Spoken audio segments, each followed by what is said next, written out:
Masya Allah. Silakan baca. Silakan dibaca. Yesaya 29:12. Dan apabila kitab itu diberikan kepada seorang yang tidak dapat membaca dengan mengatakan, baiklah, baca ini, maka ia akan menjawab, aku tidak dapat membaca. Ma'ana qari.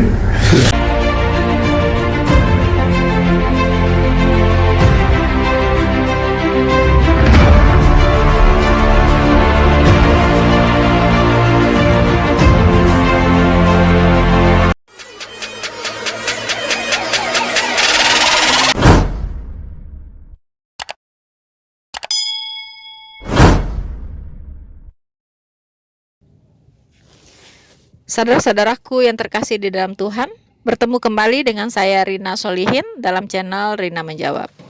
Teman-teman, saya menemukan sebuah video. Video ini sangat-sangat lucu, aneh, teman-teman ya. Saya jadi miris sekali ya. Setelah saya cermati video ini bicara tentang apa, teman-teman. Ini adalah video tentang Ustadz Kainama ya, sedang menceramahi beberapa kiai dan ustadz lainnya begitu. Ya, di mana Ustadz Kainama itu membuktikan dengan menggunakan Alkitab, khususnya Yesaya 29 ayat 12. Yaitu ayat tersebut, kata Ustadz Kainama, itu adalah nubuatan untuk junjungannya, untuk nabinya Muhammad. Karena di ayat tersebut itu berbicara tentang orang yang tidak bisa membaca. Ya. Ketika disuruh membaca, baca ini. Dan dia menjawab, aku tidak bisa membaca. Nah, berhubung katanya nabi dari teman-teman muslim, Ustadz Kainama ini, teman-teman, bahwa Muhammad Shallallahu Alaihi Wasallam itu katanya konon buta aksara, tidak bisa melihat, tidak bisa membaca ya teman-teman ya, tidak bisa membaca. Nah, kemudian Ustadz Kainama ini mencomot ayat dari Yesaya 29 ayat 12 untuk membuktikan. Nah ini nubuatan loh untuk Muhammad loh ya. Di sini yang bicara ini adalah malaikat Jibril berkata kepada Muhammad, bacalah. Dan Muhammad menjawab, aku tidak bisa membaca. Nah, iya kan? Betul kan? Ini adalah nubuatan untuk Muhammad. Baca saja katanya kepada ustadz-ustadz tersebut, teman-teman. Dan salah satu ustadz membacanya sambil menangis, teman-teman, ya. Sambil menangis bombay, merasakan bahwa ya betul-betul ya Muhammad ini adalah nabinya Allah begitu kan, dimana tentang dia sudah dinubuatkan, kata Kainama 600 tahun sebelum Muhammad lahir. Padahal teman-teman, Yesaya itu hidup 1200 tahun sebelum Muhammad, bukan 600 tahun. Saya tidak tahu Kainama ini belajar di mana begitu. Konon dia tamatan sekolah teologi katanya di Israel. Terus sekolah di mana lagi gitu kan. Tapi kok pengetahuannya betul-betul sangat memalukan ya kalau didengarkan oleh orang-orang Kristen. Diketawain, Ustadz, Anda itu diketawain ya. Anda mencomot-comot ayat dari Alkitab dengan jurus-jurus cocokmologi ya. Oke teman-teman, sebelum saya komentarin lebih jauh, sebaiknya kita dengarkan dulu apa yang menjadi pembahasan ya dari Ustadz Kainama ini dengan teman-temannya. Ada yang kiai, ada yang ustadz juga di sana. Mari kita saksikan bersama-sama. Belum lupa teman-teman, teruslah mendukung channel Noverina Solihin ini sebagai channel penginjilan dan apologetika. dan berikan dukungan Anda dengan cara like, subscribe, dan share video ini seluas-luasnya. Semoga banyak orang mendengarkan kebenaran dan diselamatkan. Dan jangan lupa teman-teman, jika Anda ingin mendukung channel ini, mensupport channel ini supaya lebih berkembang dan bertumbuh lagi ke depannya, silahkan Anda klik fitur terima kasih di bawah video ini. Subscribe to my channel and also press this bell icon. Begini, ketika dikatakan ummi tidak dapat membaca, itu yang seperti tertulis di dalam kitab Yesaya pasal 29 nomor ayat 12. Sekali lagi, kitab Yesaya pasal 29 ayat 12. Di situ dikatakan bahwa ketika kitab itu dibukakan dan malaikat itu berkata kepada seseorang pria itu, "Bacalah, Iqra." Lalu laki-laki itu menjawab, "Aku tidak dapat membaca." Bukan masalah baca dan tulis secara hurufiah manusia, tapi sejak 600 tahun sebelum Rasulullah lahir dikatakan bahwa tidak bisa membaca adalah kitab yang dari Allah. Yesaya spasi 29 tanda bagi 12. Tanda bagi itu titik 2. Titik 2 ya, titik 2. Saya spasi 29 titik 2 12. Nggak usah pakai pasalnya. Nah, Boleh baca dulu. berarti itu nubuatan untuk Nabi Muhammad. Ya, mari kita baca. Oke. Itu 600 tahun sebelum Rasulullah lahir. Nah, Silakan. sebentar, Ustaz. Izin. Nanti mikrofonnya bisa dipindah ke mana-mana, Ustaz. Masya Allah. Silakan baca. Silakan dibaca. Yesaya 29:12. Dan apabila kitab itu diberikan kepada seorang yang tidak dapat membaca dengan mengatakan, "Baiklah, baca ini," maka ia akan menjawab, "Aku tidak dapat membaca." Ma'ana biqari'. Ya, itu nubuat ya sama-sama. Iya. Iya. Saya jadi ingat ketika Jibril datang. Ya. Nah, ini jawaban Rasulullah Muhammad SAW. Saudara-saudaraku yang terkasih di dalam Tuhan, kalau kita perhatikan tadi, Kainama ini seperti mengigau ya teman-teman ya, tapi dengan penuh percaya diri. Kalau saya perhatikan ekspresinya, dia sungguh-sungguh loh teman-teman. Dia betul-betul meyakini bahwa apa yang dia sampaikan itu adalah benar. Artinya, Ustadz Kainama ini benar-benar tidak menguasai Alkitab. Dia tidak tahu firman Tuhan teman-teman ya. Saya kira semasa masih menjadi Kristen, katanya Katolik atau Kristen saya kurang tahu, mungkin tidak pernah membaca kitab Yesaya, mungkin jarang sekali membaca Alkitab begitu, sehingga bisa-bisanya mencomot-comot ayat dan salah. Biasanya Ustadz Kainama ini dalam membuat konten-konten itu dia justru memakai Google teman-teman ya. Jadi apa yang dia cari, kebenaran yang dia cari itu dari Google. Tapi kali ini sekali mencitat ayat Alkitab tapi salah langsung salah kaprah teman-teman. Sebagaimana yang kita tahu, seperti tadi kita lihat ustadz-ustadz dan kiai katanya yang duduk bersama-sama dengan Kainama ini, itu begitu percaya dengan apa yang dikatakan oleh Kainama, begitu meyakinkan ya Kainama ini teman-teman. Begitu percaya. Dan bahkan waktu disuruh baca Yesaya 29 ayat 12, kita lihat Ustadz itu sampai nangis saking terharunya teman-teman, bahwa nabinya memang sudah dinubuatkan di Alkitab ya. Nah inilah nggak jelasnya seperti ini. Di satu sisi mereka keluar Alkitab itu salah, Alkitab sudah dipalsukan. Tapi di sisi lain mereka mengais-ngais ayat Alkitab untuk membenarkan keyakinan mereka. Nah, salah satunya apa yang dilakukan oleh Ustadz Kainama ini. Kasihan sekali ya, saya sedih loh ya. Ustadz itu benar-benar ya menangisnya tuh dari dalam hati banget gitu. Saya yakinnya bahwa itu adalah nubuatan untuk nabinya. Yakin teman-teman ya. Saya tidak tahu seharusnya para ustadz, para kiai juga janganlah terlalu menjauhkan Alkitab. Baca, sehingga Anda tidak bisa dibohongi oleh mualaf begitu. Jujur saya katakan, mengapa orang-orang itu menjadi mualaf? Karena gagal menjadi Kristen, Pak Ustadz. Ya, gagal menjadi Kristen. Kalau dia mengerti Alkitab dengan benar, mengerti firman Tuhan dengan benar, mengerti dasar-dasar iman kekristenan dengan benar, saya jamin tidak akan jadi mualaf. Tidak akan. Ya. Karena channel saya ini khusus mengcounter ya kesalahan-kesalahan dari para mualaf ini rata-rata yang salah memahami Alkitab, yang salah berbicara tentang kekristenan, ya, yang menyerang kekristenan tapi tanpa pengetahuan yang benar, ya. Oke, teman-teman. Jadi seharusnya Pak Ustadz, baca saja Alkitab itu. Jangan diharamkan membaca Alkitab, ya kan? Minimal untuk menjadikan perbandingan.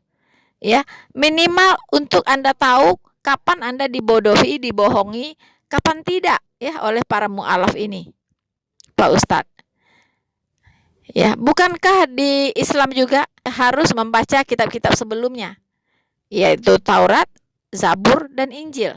Baca saja begitu. Ya, baca saja supaya nggak dibohongin gitu, supaya nggak dibodohi oleh mualaf ini, oleh mualaf Kainama ini begitu.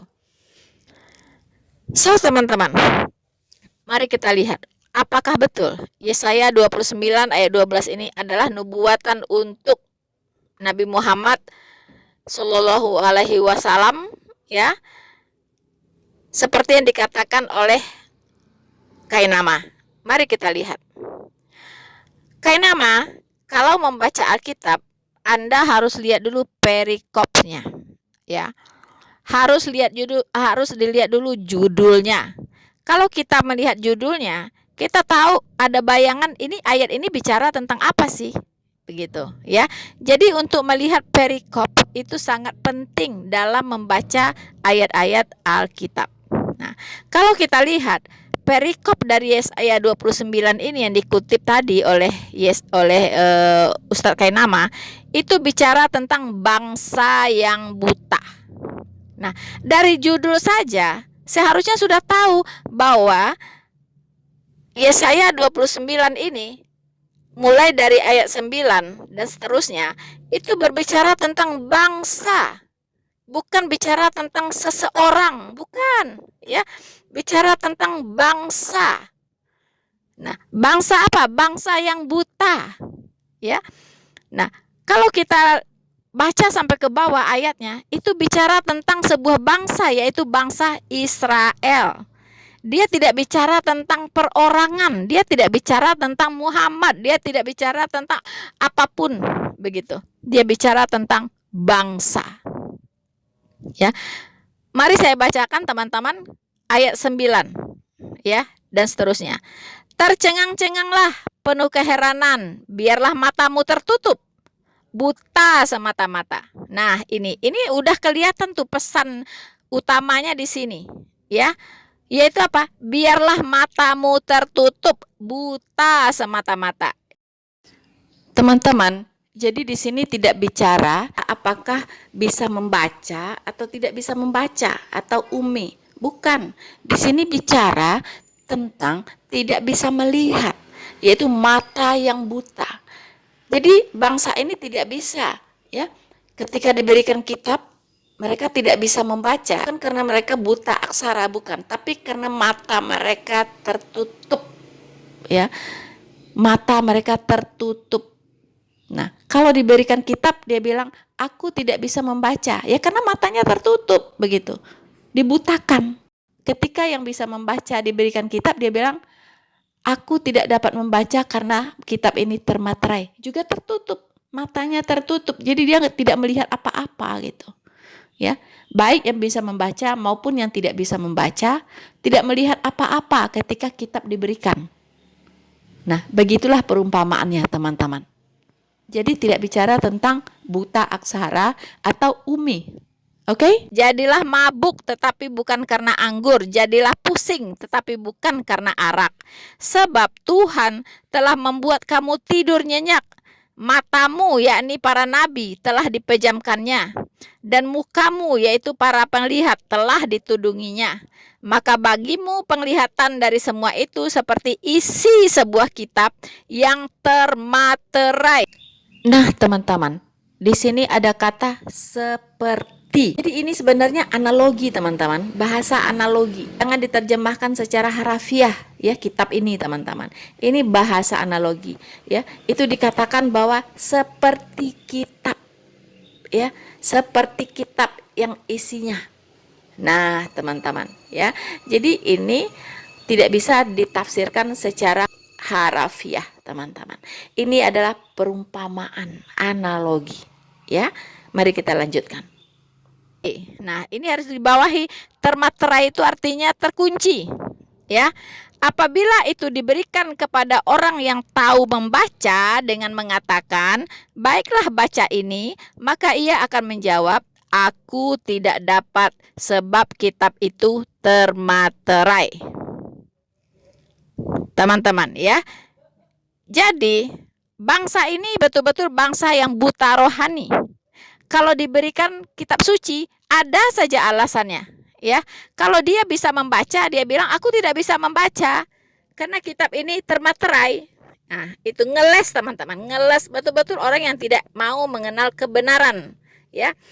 Itu artinya mereka tertutup pintu hatinya untuk mengenal kebenaran, tidak mau tahu saja tentang kebenaran, begitu ya. Nah, ayat 12, dan apabila, perhatikan ini baik-baik, dan apabila kitab itu diberikan kepada seorang yang tidak dapat membaca dengan mengatakan, "Baiklah, baca ini," maka ia akan menjawab, "Aku tidak dapat membaca." Nah, itu alasannya, teman-teman ya. Jadi ini berbicara tentang hati dari bangsa Israel ini yang sudah tertutup untuk Allah. Kita tahu mereka banyak melakukan perselingkuhan rohani, menyembah ilah-ilah asing ya. Bayangkan waktu Musa membawa bangsa ini keluar dari tanah Mesir, di perjalanan masih saja sempat membuat anak lembu emas dan menyembahnya. Padahal Allah sudah menyertai mereka. Siang hari mereka ditudungi dengan tiang awan. Malam hari mereka diterangi dengan tiang api. Kemudian kalau mereka haus, tinggal gunung itu keluarkan air, air pun keluar. Kemudian mereka lapar, diberi makan dengan mana. Mana itu adalah roti dari sorga, teman-teman ya. Diberi makan oleh Tuhan di perjalanan.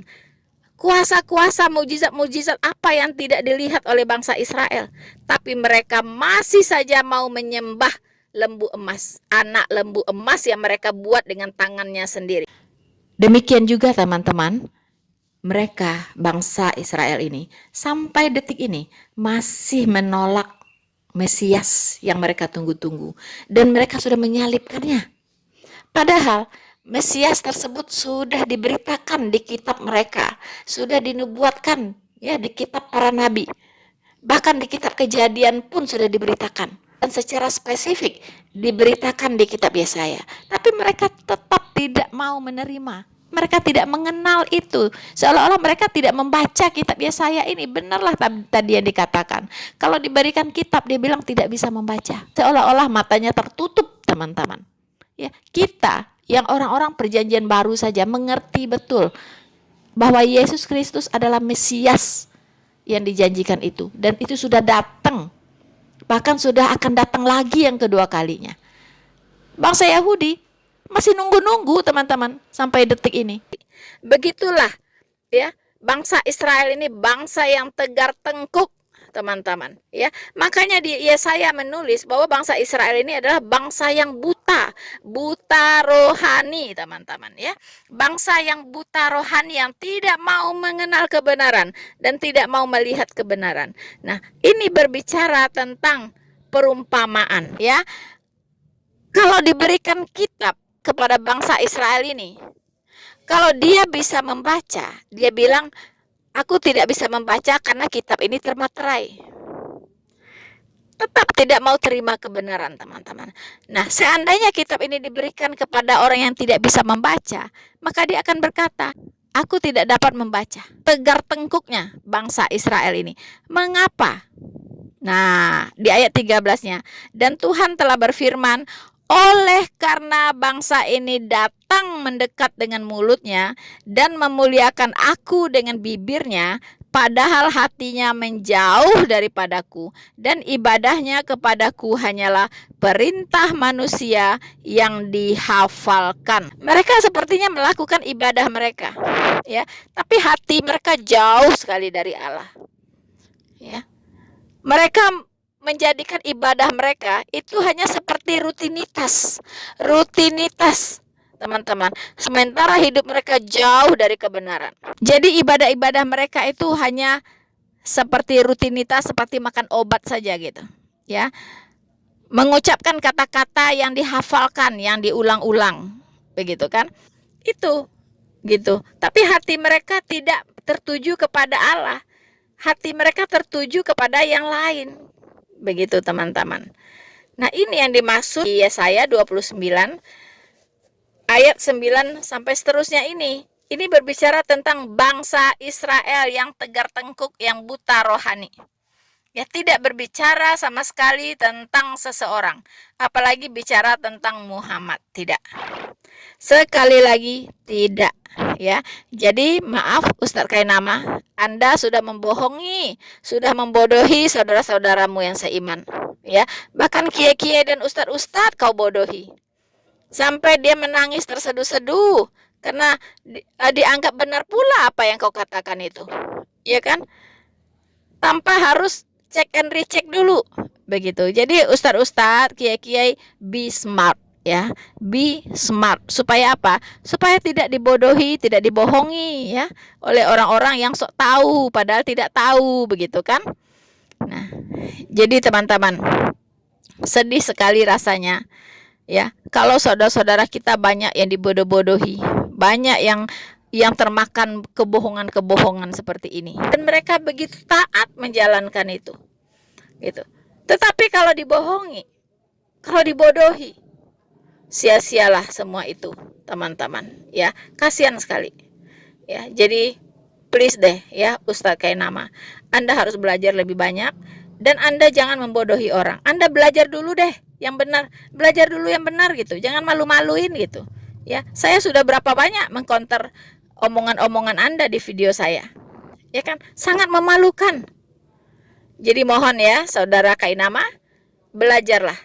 Belajar yang benar. Kalau mau bicara tentang kekristenan, Anda belajar yang benar. Gitu. Kalau bisa Anda ikut sekolah teologi yang benar. Jangan bohong-bohongan ya. Gitu. Mana ada orang sekolah teologi mengatakan bahwa Yesaya 29 ini ayat 12 ini untuk Muhammad. Bodoh sekali gitu. Ya. Bodoh sekali begitu. Sekolah teologi apa itu seperti itu? Ya. Jadi teman-teman, sungguh menyedihkan ya. Sungguh menyedihkan. Ini pembelajaran untuk kita semua. Kita harus benar-benar sungguh-sungguh di dalam membaca dan memahami Alkitab sebagai firman Tuhan. Dan hati-hati dalam membaca Alkitab, lihat perikopnya ya. Perikop kecil maupun perikop besar dalam konteks Alkitab secara keseluruhan. Kalau tidak, gagal paham. Gagal paham dijamin. Oke, saudara-saudaraku yang terkasih di dalam Tuhan, itulah komentar singkat saya tentang kekonyolan dari Ustadz Kainama. Semoga ini menjadi pembelajaran untuk para ustadz dan kiai yang selalu mendengarkan dia, menganggap dia yang paling tahu tentang Alkitab, dan ternyata Anda dibohongi dan dibodohi. Bersama saya, Noverina Solihin, Tuhan Yesus memberkati kita semua. Maranatha.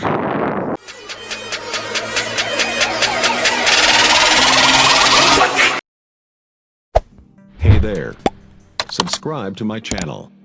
And also press this bell icon.